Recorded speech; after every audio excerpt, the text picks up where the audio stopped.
The theme for this month is about really what I thought about this in the overall arc of it. And I was thinking, hey, man, we're getting into, if you're in the Western Hemisphere, we're really getting into the spring and the summer. And this is when we like to do a lot of things. We're out and about doing stuff, but we also have our businesses to run. We have family to, we're doing things, and we're multitasking. And I thought this is the perfect time to start talking about time and about knowing that you got this.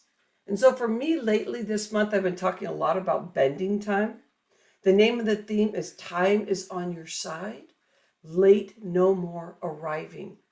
And you can take that as many ways as you want, because in the spiritual sense, sometimes we feel that we've lost out on this or that. And I wish I would have done that last month or yesterday. I really did this. And we start playing with the timeline and we're wishing, you know what? We start bringing in that feeling of curiosity, that everything is like maybe the right time.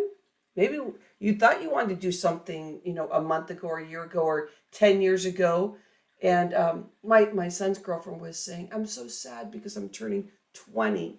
And so on her scenario, she was just feeling like, I'm already 20. I wish I would have done this and that. Anybody else ever do that in your life?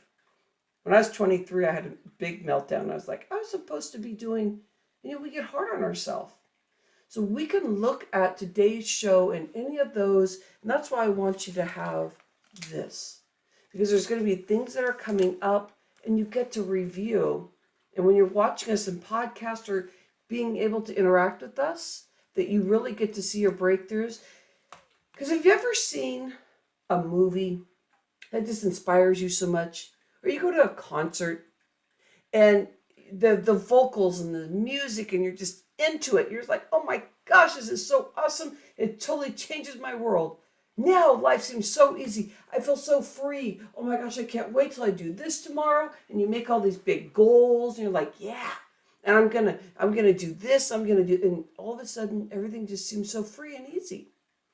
And that's when bending time is really one of those things you really want to play with. And so I'm going to be speaking about that after we get an introduction here for everyone.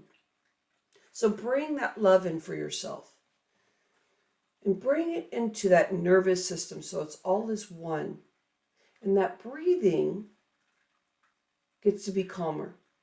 Even when you're excited, you can feel that it's still like stable in the hips. But you get excited, but you still feel grounded. And that's what you're going to get from this show today.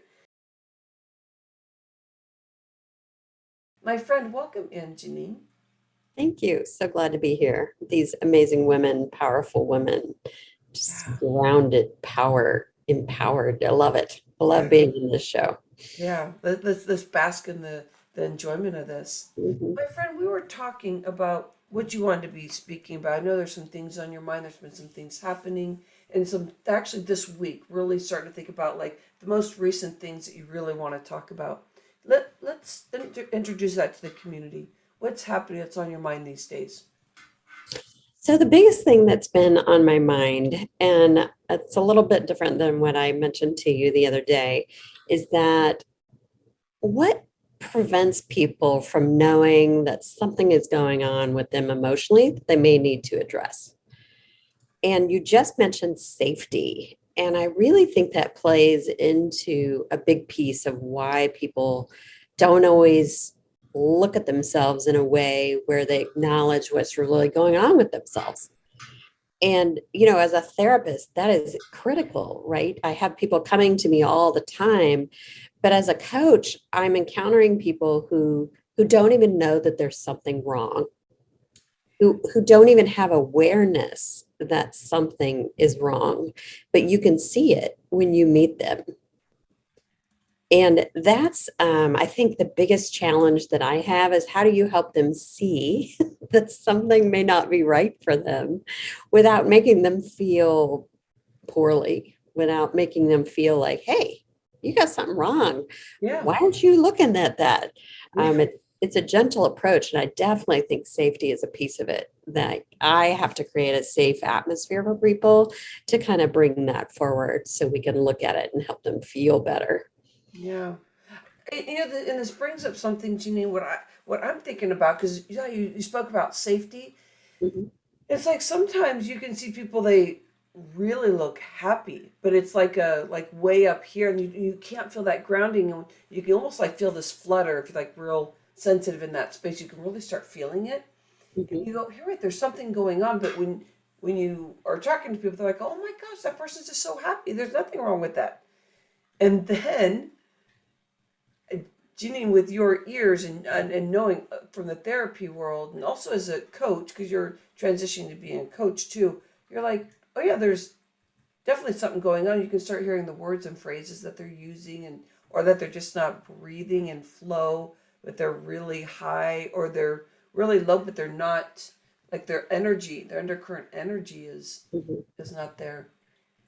So that's interesting. That gets them okay. So where do you want to go with this? Because yeah, you need the safety, but there's also where you get to help them see that they're resilient, that they're going to be okay.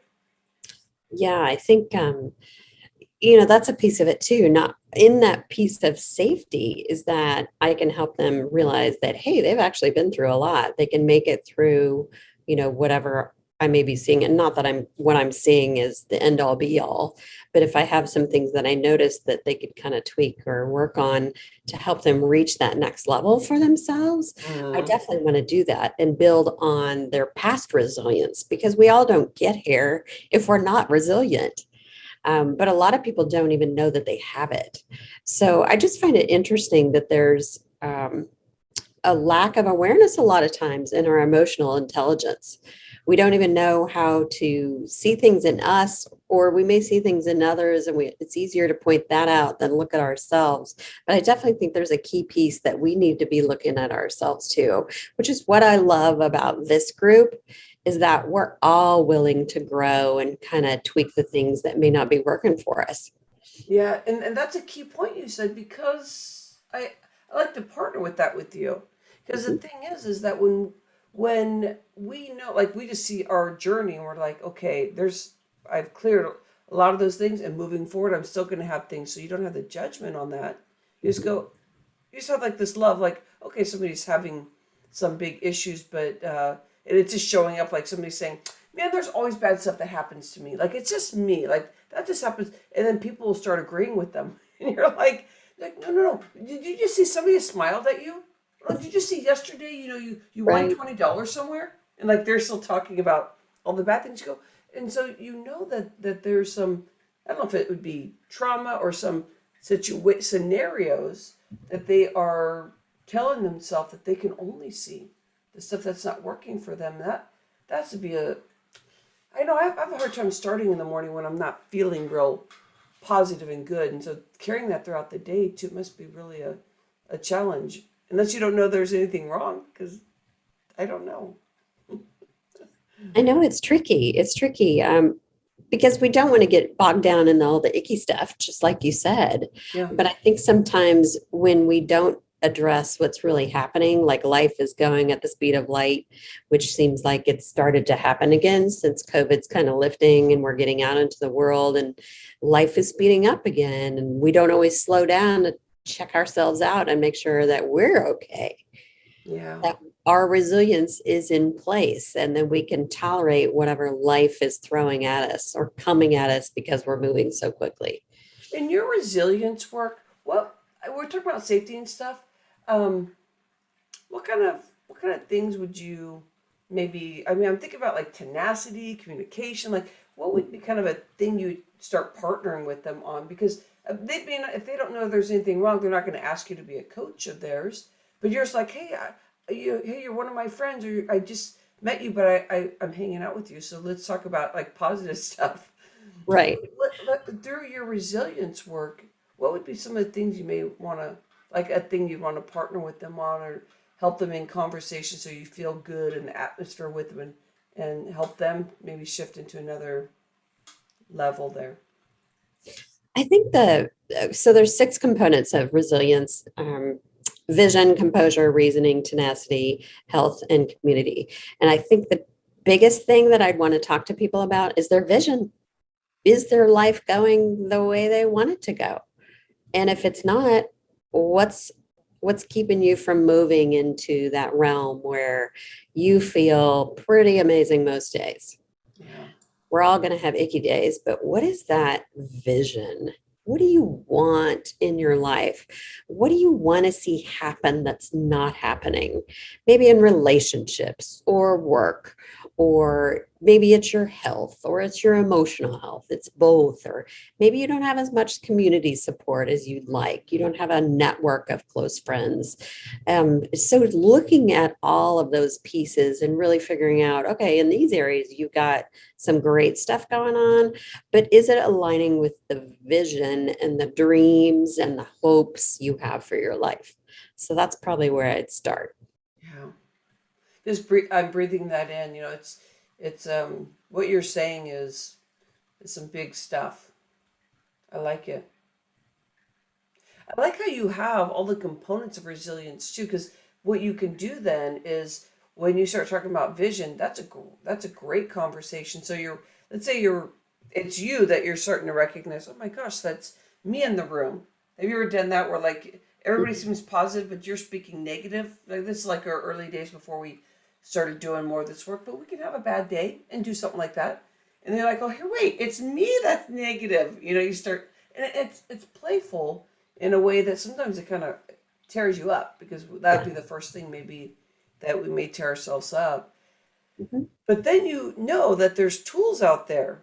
And now all of a sudden it feels like there's a journey to go on, and that journey is pretty exciting. What are some of the things that you see with what's going on in these? I know things are starting to open up. I mean, we had a past couple of years of challenges going on. So, Mhm. what have you been seeing like as people are starting to realize there's tools out there for them to use? So I'm going to get a little, uh, I don't know which brain it is, left brain or right brain, where I got numbers on the brain. I always forget I'm in the Left side, middle. I think. I don't know which one it is.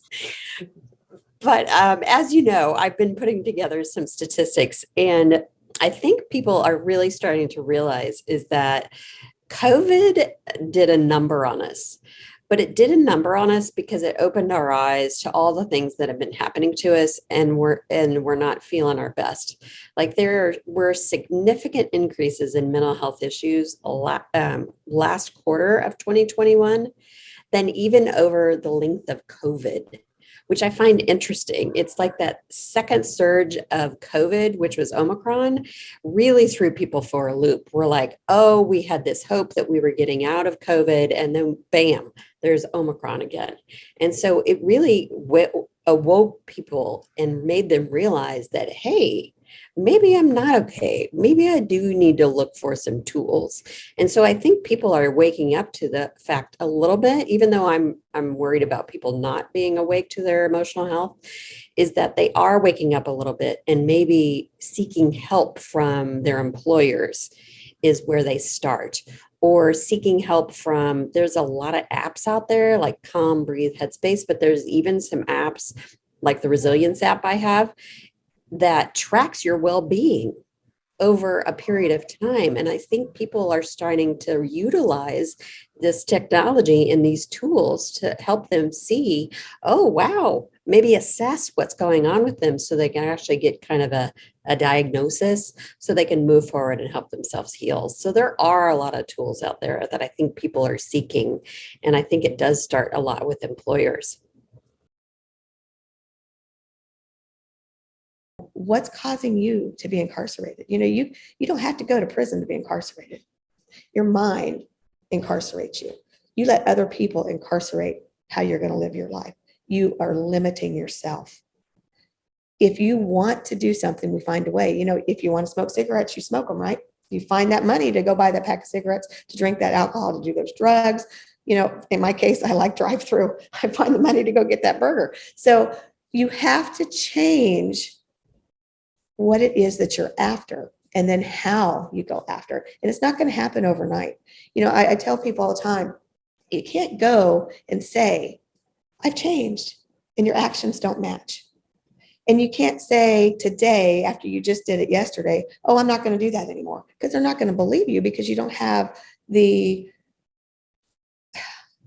reputation for following through, or you don't have, everybody's just, they're not going to believe you because you've never given them a reason to believe you.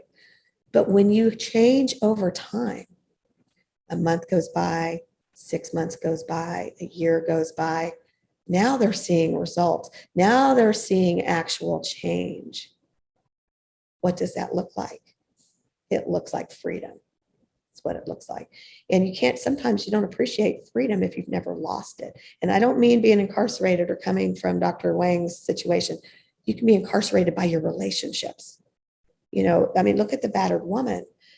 Look at, and not even, not physical, even just the mental abuse that people go through. It doesn't have to be in a marriage. You have friends that do that to you. It's okay to change your circle. It's okay to change your circle. It's okay to put yourself first. In my case, though, I have to put Christ first, and then I can put my family, my husband, and myself, you know, first, before I put anything else first. So, professor of change, what does that look like? I have an ability to help people through a situation because I've been there. I can relate and I can understand. I don't do any coaching, but I encourage people to become a better version of themselves. So we started a movement. Actually, Mon and I do it together. It's called BTBY. We have a TV show that's starting in July that's going to air about becoming the best you. And we do events, we do conferences. That one is not a Christian event, but we do have one called Safe in His Arms. It is a Christian event, and it's coming up in June, and it is solely about Christ, either getting to know him, learning more about him, reconnecting with him. Whatever it is about changing your heart to follow him first, to put him as a priority, and then everything else will fall in place. I was still looking at doing 3 more years. My prosecutor listened to my attorney phone calls, which is against my rights. There's no remedy for that than to open the doors. And that's what happened. But here, that's not even the best part. The best part is, and you're going to say, how is this the best part? It happened 2 months after I got there. I could have been let out in 2 months, but I wasn't ready. I was angry. I was blaming everybody else. I was not taking responsibility for my own actions. And I was stewing. And I was stewing. And it took me a good year before I changed my mindset on how I was thinking. And once that happened, other things started happening, and things started coming to light, and charges started getting dropped, and the wheels started moving. And then God opened those doors when I was ready. If I was ready 2 months in, I'd have got out, but I wasn't. I still wasn't listening, even though I was behind bars. So once I decided that I was going to change my life and be content, if it's behind bars, then that's what it was. And I was actually content. I got the phone call, your attorney's here. Let's go. I go in and she says, we're going to court next week. He's going to have to let you out. That quick. So I can't go back on that. I cannot go back on that promise that I made to God or my family or myself. And that's what this movement is about. It is about change. It's possible, and you can do it. So I'll open it up for some questions from anybody. Yes, Brenda. I, gosh, every time, my second time with you, but I feel like it's a lifetime now because you have so much good juice. And I'm wearing my crown because I want to be a professor of change also. And I'm going to dress and do what I want to do. And what I love about this is when you're talking about like incarcerating, there's so many times that we walk around like robots and like, what's the rules? What am I supposed to be doing? And what you're talking about is like what you said, freedom. I have one question for you, and then come on, the stars of the show, if you want to add anything and add in with what Brenda's talking about. We have a few minutes here. What I know that you said that you don't coach, but I do want to make sure I know how to get to you. Not just when you're out doing your events, because you have an event coming up and you have all these things going on. But I want to know about that. But also, you're getting ready for a show, like what you said. there's some show that's going to be syndicated, it sounds like, that you're going to be doing. Can you give a little bit of experience on what that is? Well, there's actually different things. I'm speaking on a platform. It's more about business, but it's also about your self-development and how to move forward in business. And it is an international thing. The gal that's doing it is out of London, and she's just wanting to encourage people that you can have a great life while doing the job that you want. And it fit. I'm going to be speaking on negotiating, because negotiating is a tool, it is an asset, and it is an experience. And it's not just in business. Sometimes you have to negotiate life. You have to negotiate how you're going to live your life and who you're going to live it with. Even in my marriage, I have to negotiate. And Dennis says, when I tell him that, what do you mean we're negotiating? Well, negotiating is a conversation. It is a conversation. You need to have those conversations. And if you're not getting something that you want that is also going to benefit the other person, then walk away. It's okay to walk away. So the other thing that the reason why I'm getting on people's shows and doing some of the things that I'm doing and actually able to speak about it is because I not only changed myself, I did one of the hardest things to do. I went back to everybody and tried to make it right with those that I wronged. And I didn't want to be on the stage. I didn't want to be a hypocrite. I didn't want to give other people advice if I wasn't willing to do it myself. Some of my family members said, you don't need to do that. They harmed you. It didn't matter. Forgiveness is for you. And I had to go to them, even though they didn't ask for forgiveness. And even though they didn't maybe realize that they had done something to me, I still had to go to them and make my part of the situation right. Some people would never see me, wouldn't answer my calls or my emails or my texts, and that's okay. That door is always open. Some relationships picked right back up where they left off, and some are just okay, and that's okay. You need to accept it. And I just said, I'm going to let God control who accepts me for who I am, who he puts back in my life, and who he brings new to my life, because those are new opportunities. Those are new people, and they're placed there for a reason. So I did it. And for those, I even went to people who maybe I didn't harm, but maybe that I thought that I harmed, because I wanted to clear that air. And if I did miss you or you didn't respond, that door is open. Please contact me. I would love to have a one-on-one with you. I hope that I can be forgiven, and I hope that we can always move past it. And that's really what I want. And I had to do that for my own peace of mind, because it was taking up space in my head. It was literally there, day in and day out. I was waking up to it. And that's when you know you need to change. And my journey started in 2004. The struggle to actually become a mom who has a child who had cancer. She was born healthy, completely healthy, in 1999. So she was 5 years old when we started our journey with cancer. Prior to that, I didn't realize how significant it was to look at life and embrace how important it is. Look and take every moment, sit down and actually be inspired by a child, how they actually viewed the world, what they actually looked at, how they got down and looked at even the tiniest little bug crawling on the ground just to see how it worked, what it did, how it did it, So my life changed significantly when she was diagnosed. I paid attention. I was there with her from the moment that she was born. I was still in the military. I was dealing with going to work and having to leave her behind, having to watch somebody else raise her, which was not something that was easy.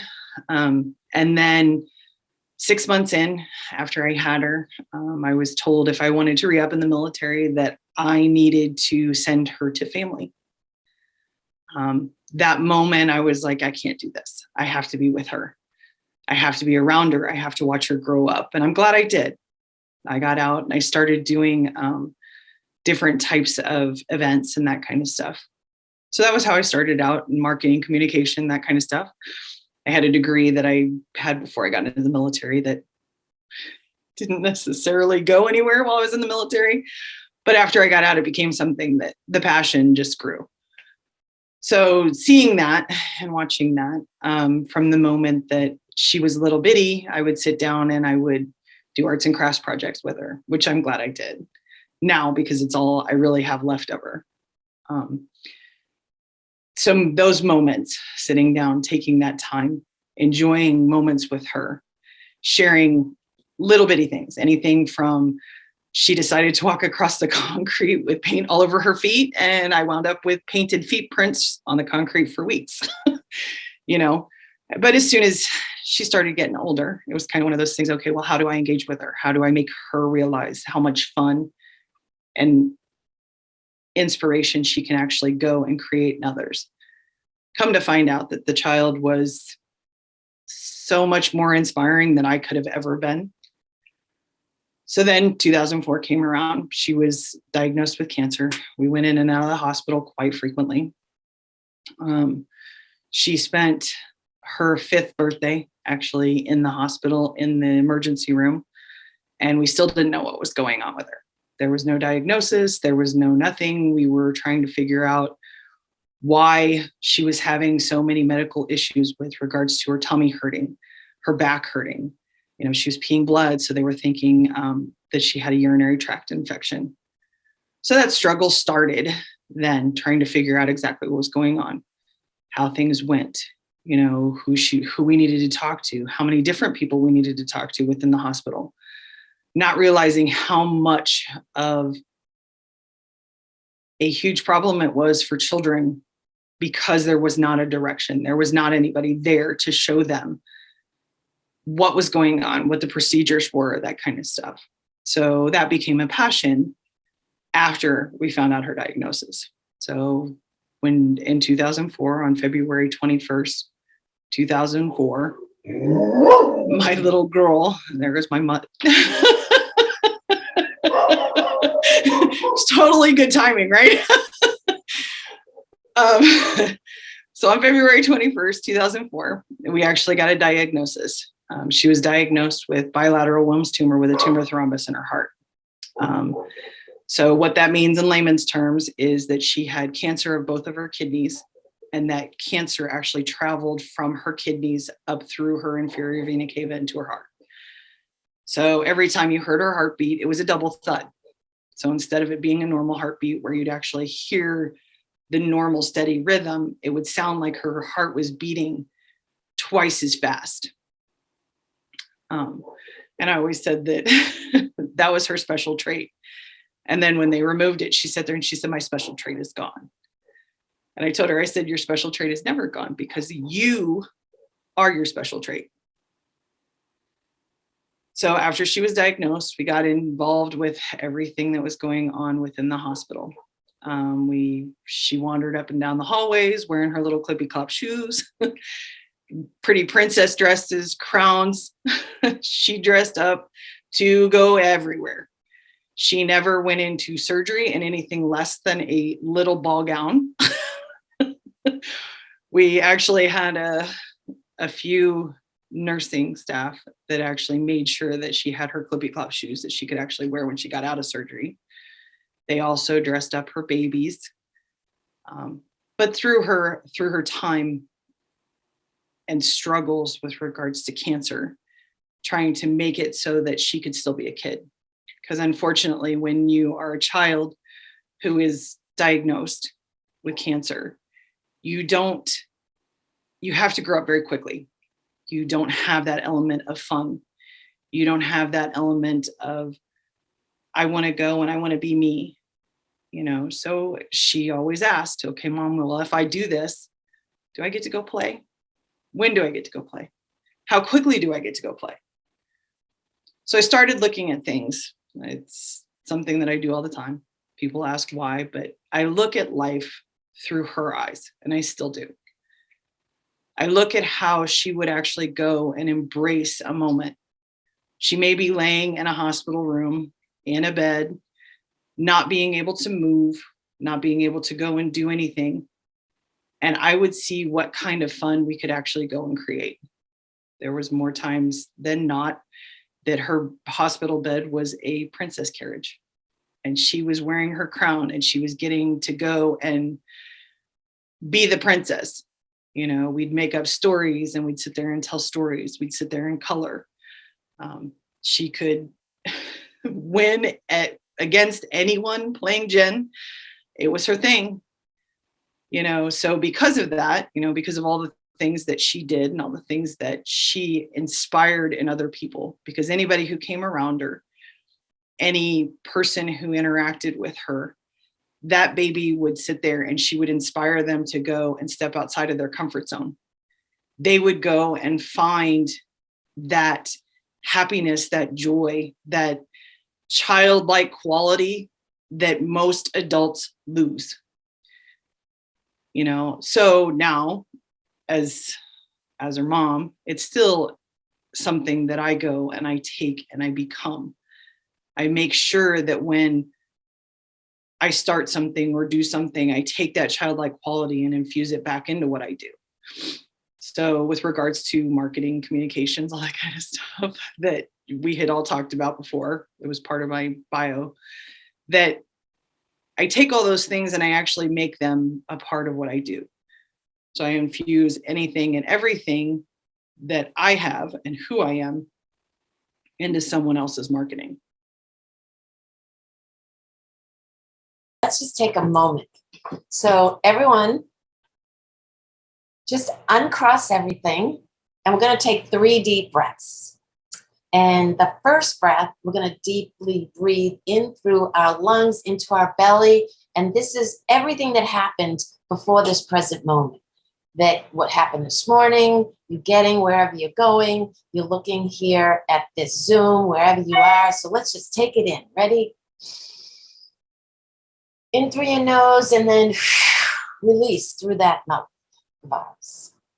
The second breath we're going to take is everything that's going to happen after this event, after your experience here. So let's bring it in. Through your nose, in deep through your lungs, fill your belly and release.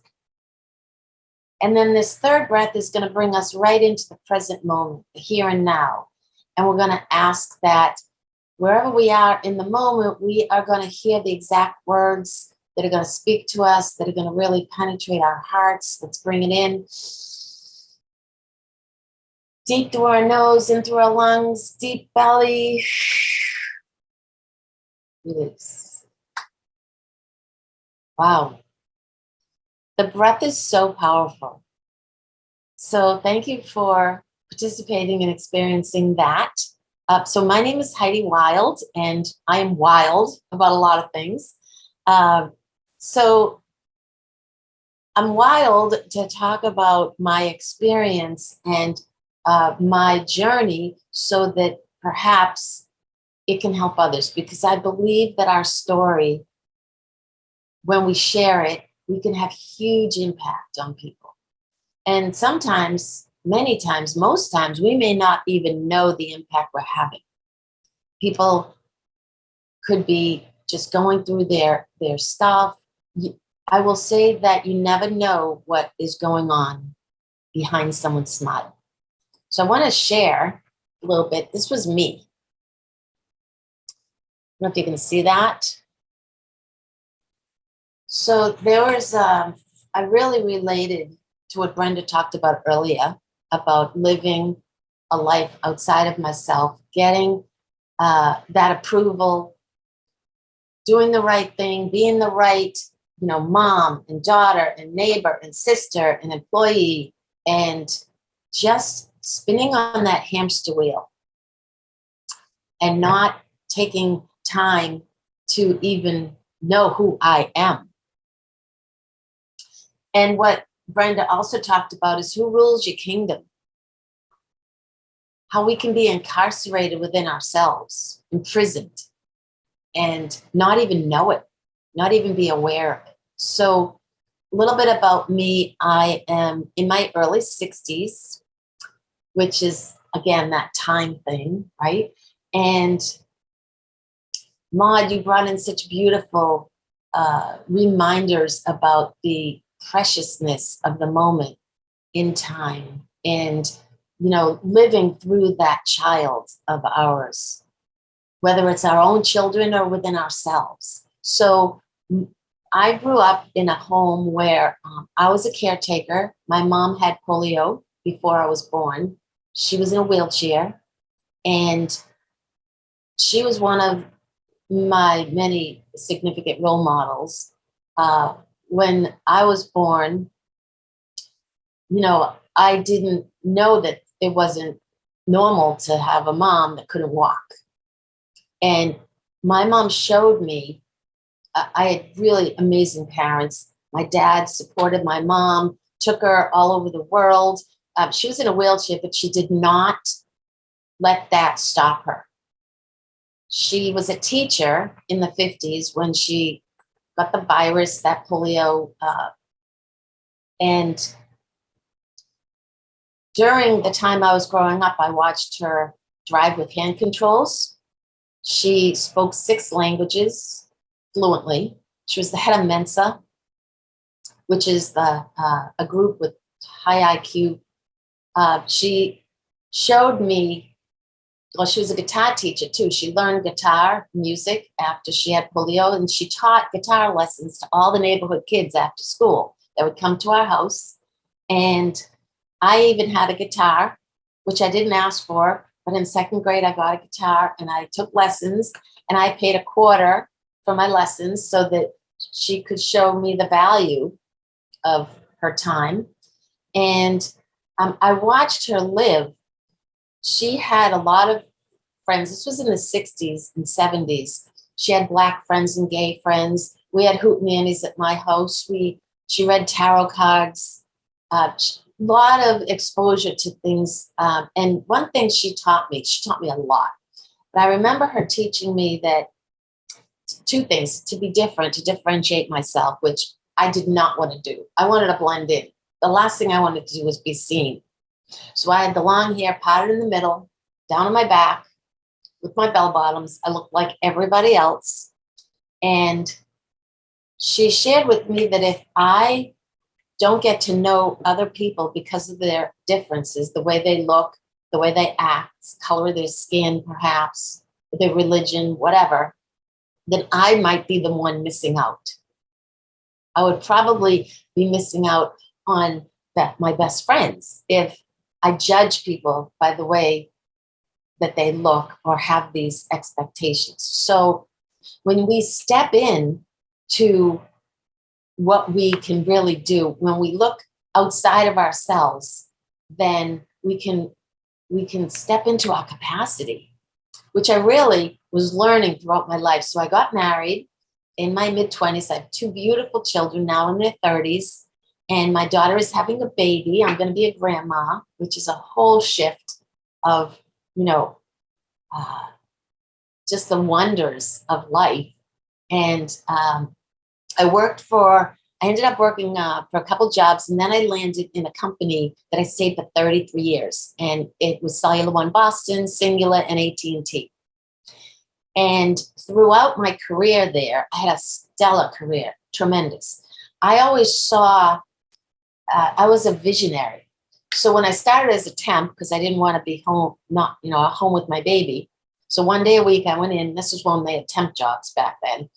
And I saw an opportunity because I was doing a lot of work with Cellular One, making appointments for installations and whatnot. I said, if you put a phone in my house and pay me, you don't have to pay me unless I sell something, but I'll do telemarketing. And they did. And I ended up making quite a living for 5 years, working at home while my kids were 5 and 3, is when I finally went in to be a full-time. And during that time, I kind of juggled being a mom and working at home and getting this career going. And then throughout my career, I had tremendous opportunities, sales rep, sales manager. I was the first telemarketing department, and managing a team. And if you're a parent, managing people are very similar to that. It's one of the hardest jobs in my entire life because I really put my heart and soul into it, developing people, developing myself, listening. And, you know, a good manager, there's a lot of qualities of leadership. So, but that was my identity. I couldn't say my name without saying my company. Hi, I'm Heidi Wild. I work for AT&T. So that was also a mask that I was hiding behind because at that point still, I didn't know who I was. So during my career, I had a lot of things going on where I was looking outside of myself. I wasn't feeling my feelings. I didn't ever learn how to feel my feelings. So I was on that hamster wheel. I was busy tasking to not feel. So I took my career to levels that were crazy. I'd be on my computer at 11 at night, you know, with spreadsheets and avoiding things. I also, and that affected my relationships, my marriage. I also ate to not feel. After my work slowed down, and I ended up getting a divorce, hardest thing I ever did, because I wasn't healthy. And, you know, when there's someone in the relationship that's not in a healthy place, then the relationship's not going to be healthy. So we talked earlier about letting people learn, teaching people how to treat us. We do that. We create our own relationships. Boundaries, I heard that earlier. Years ago, like, yes, this crown, I'll give you a little background. This was my Miss Illinois crown. And I don't know where, I don't think that these can be purchased. You either get one for winning a title or you don't. But here's an interesting thing. See how this has, and look at it's terrible. I've got gemstones missing from it. But this under layer, it's got this first layer. So I have another one of these from my county level or my city level. And that was called, it was for Miss Fox River Valley. And it doesn't have this extra layer. And then Miss America's looks exactly like this, except that hers has another layer of this underneath. So that's, if you ever happen to see somebody who has a crown that looks like this, you can tell if it's a city, state, or national level based on how many layers. Fun fact, right? And my kids have played with it and it's been sitting in boxes and it's moved way too many times. And so there's gemstones missing, sadly. But, you know, that's what happens in life. In some ways, I kind of like that because when I look back at this time, I won this on my 19th birthday. And I went into the pageant as a first runner-up. I had not won at the local level, and it was truly an Esther story. My heart is really, I love the story of Esther from the Bible, and the reason I love it is I think because I kind of encountered that and have walked that during my life. One of the contestants who won at the local level, I was first runner-up to her. Without revealing too much, she couldn't go to the state pageant for some physical reasons. We'll just leave it at that. Imagine the movies. And so 29 days before the pageant, they asked if I would like to go in her place because I was first runner-up. And I said, yeah, I definitely want to go. And so I had about 20 days to prepare. And, you know, so many of us have talked about, you know, being healthy and wellness and our body and our physique. And as women, we are bombarded by what we look like on the outside. Everywhere we look, that is the focus, right? And that's detrimental, in my opinion, to women. It's detrimental to our psyche. It's detrimental to our physical health, our mental health, our spiritual health. At any rate, I had 20 days to get ready. So you want to talk about crazy crash dieting and horrible eating. I lost way too much weight in a very short time. I've lived through the consequences of that for the rest of my life, sadly. And now I've learned I am a very clean eater and embracing, you know, where I'm at. But that was how I got to go to the pageant. And then I showed up that week and ended up winning the talent portion. And it was a very spiritual experience for me. I am a believer in Jesus Christ, and I believe in the prophetic. I believe God still speaks to us today. And at the time, I actually had been at a few events and had some people pray for me and said, there's a Queen Esther story coming to pass. Now, this was before I knew I was going to the pageant. And so when I then got that call, I was like, oh, this is going to be interesting. Like, I wonder if I'm going to win. And then when I won the talent part, I just knew in my spirit I was going to win. And so then the next night I won. So that was my experience at a very young age. And then I went from there, and life took a huge quick turn. I ended up getting married a year later and started having babies. I'm a trained singer and actress, and that was what I thought I would do for my career. That was my hope. That was my dream. And once I got married and started having babies, that dream got further and further away, and it got smaller and smaller. And life happened. Real life happened. I was in a very bad marriage. There was infidelity. My children, there was a lot of stuff that happened with my children. I tell people I'm a 3-time divorced woman. So I fully understand the pain and rejection that comes when a spouse is unfaithful. It's very, again, talk about an impact on a woman's soul and mind and being. It's detrimental. And so I started a journey that I was on for about 22 years that basically is similar. There's so many pieces of what everybody talked about, how we lose ourselves or we don't know who we are. And that was the journey I was on. So here at 19, I won this amazing title and, traveled the country, and I was on TV shows and I was speaking to, 2.5 years, 3 years later, just being absolutely broken, absolutely a broken individual, because I was trying to raise my children. I was going through a divorce. I was sick. I didn't know why I was sick, and nobody knew why I was sick.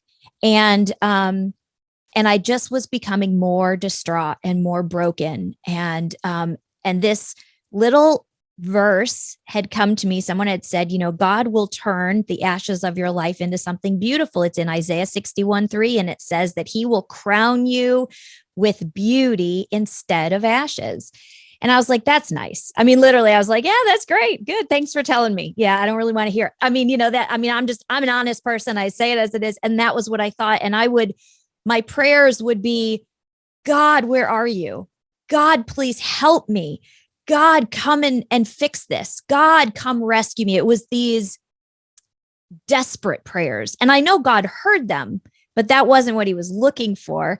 And so that process, continued on. I went through, unfortunately, 2 more bad marriages.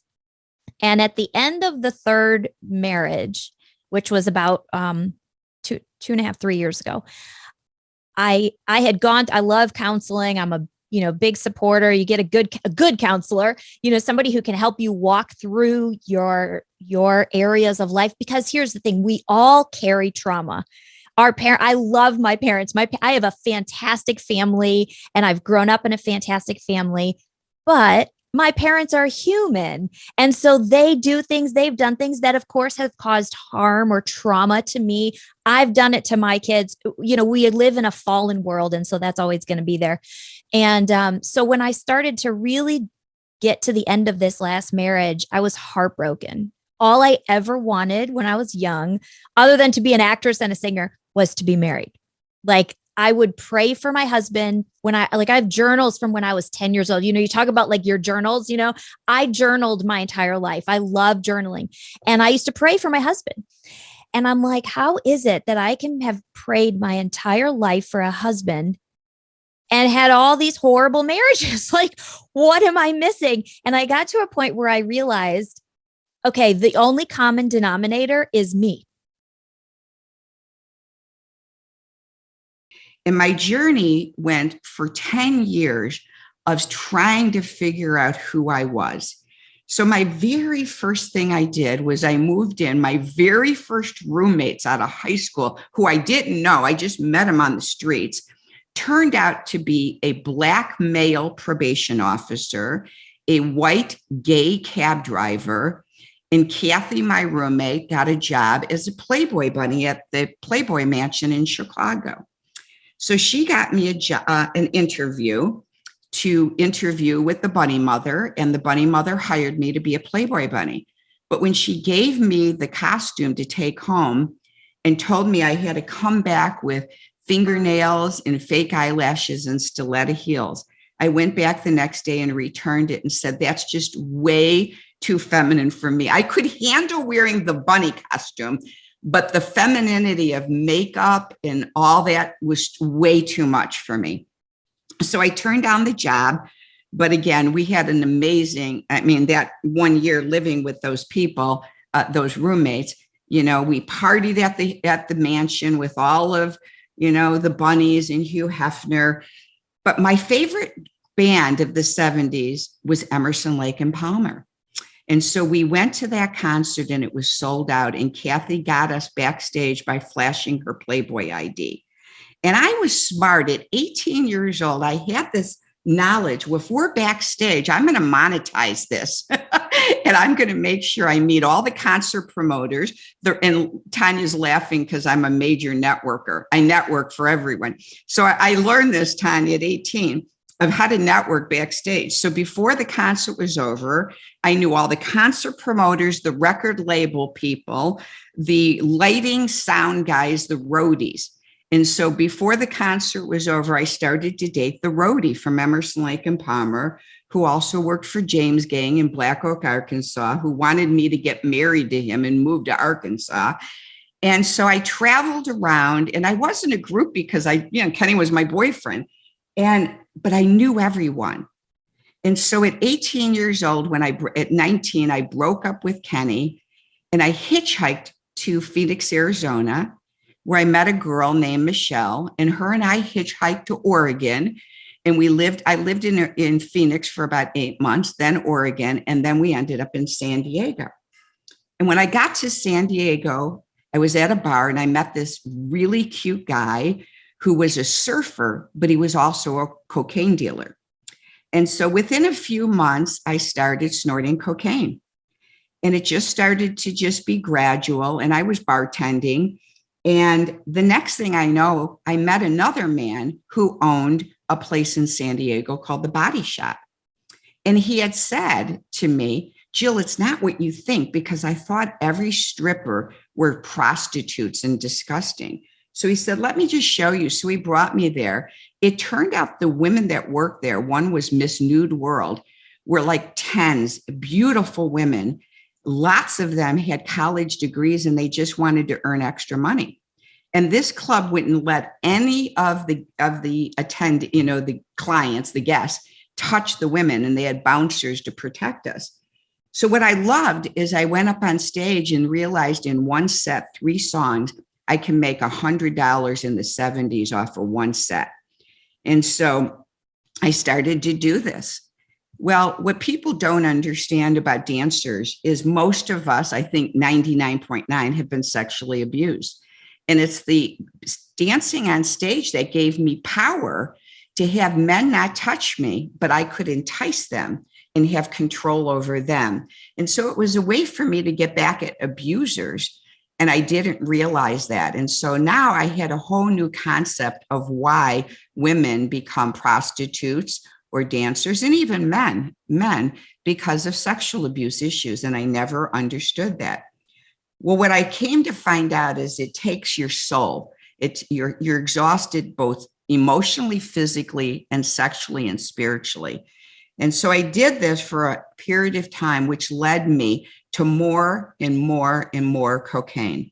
So before I knew it, within 4 years, I was down to 97 pounds. I couldn't remember how to get home. My mind was totally gone. I literally lived on 1 bowl of cereal per day for 4 years. There's no way in the world, if it wasn't for the grace of God, that I should be alive today. And so one day, Michelle was also, my roommate, was also a coke dealer. And one day she said, hey, I heard about this church and the pastor is a recovered heroin addict. Let's go. So what do we do before going to church? What we normally do is snort some cocaine and go to church. So we got high and I went to church, and he was doing an altar call saying that someone in the last row was supposed to come forward, and my legs kept jumping and I thought it was the cocaine. But by the third time he said this, I ran forward and I surrendered my life to God. And it scared me so much because I didn't understand it. So when I went home, I prayed every night, God, please help me get off of these drugs. And I never went back to that church. But about 5 months later, Michelle and I had a horrible fight because our dealer was coming over and I had people over and I went and let him leave. And so Michelle and I had a big fight, and the Holy Spirit said, get in your car and move back to Chicago from San Diego. So I did. And I was bartending at a bar in Schaumburg, Illinois.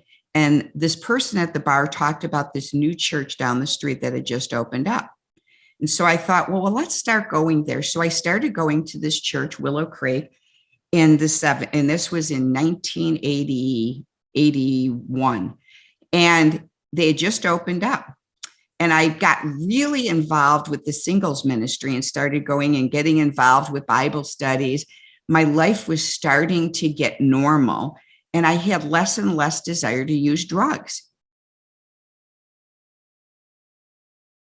So as I'm summarizing, I love you ladies, and thank you so much for giving your heart. I respect and appreciate you so much. I've learned so much, and I feel every day I do, but today it was a big bump. It was like I feel like I'm up above the clouds, but I feel grounded too with all that love. So what I was saying though is when I started learning to love on women, it was like just awakening because I started opening my heart. And then I realized, all right, I love myself. And this is where I was finishing, is that I love you. And I used to never say that. And I even have a picture of me and my dad where I used to think my dad was like everything to me. And there was a picture where I was leaning back, and that's what I used to do with everyone.